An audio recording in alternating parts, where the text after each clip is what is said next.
Hello friends, morning शिफ्टवरून आल्यावरती मला एक पार्सल रिसीव झालं अँड आय वॉज थिंकिंग की मी काय ऑर्डरच नाही केलं. नंतर मला कळलं की ह्या तर माझ्याच मेडिसिन आहेत. नंतर मी विचार केला, चला आता काहीतरी सेल्फ केअर केली पाहिजे. आणि लिटरली मी स्ट्रेसमध्ये होते आणि माझं डोकं दुखत होतं यार.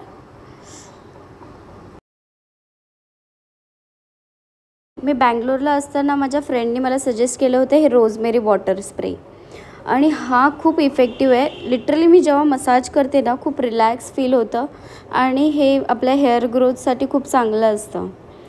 आणि या प्रकारे मी मसाज करते आणि हे सगळ्या स्कॅल्पला अप्लाय करायचं आणि प्रॉपर मसाज करायची आणि त्यानंतर हेअर कोम्ब करायचा.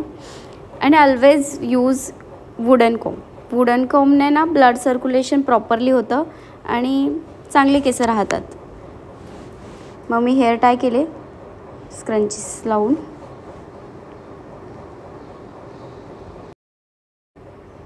हा माझा फेवरेट असा डर्माकोचा फेस वॉश आहे. एकदम भारी आहे आणि मी हमेशा परचेस करते हाच. एक ऑलरेडी माझा संपला होता आणि हा मी न्यूवाला जस्ट तुमच्यासमोर फोडला आहे. ॲक्च्युली काय झालं ना, मी एवढी मोठी स्किन केअर केली बट मी व्हिडिओ रेकॉर्ड नाही केला. मी व्हिडिओ रेकॉर्ड नाही केला. ते ठीक आहे. फर्स्ट मी टॅप ड्राय केल्याच्या नंतर हा नियासिनामाइडचा सिरम लावला, हार्डली 3 ड्रॉप.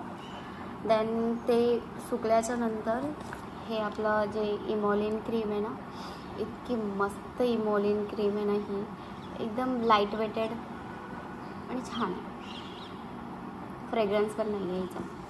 त्यानंतर मी रेनेचं लिप बाम मी अशा काही ना काही गोष्टी विसरतच राहते.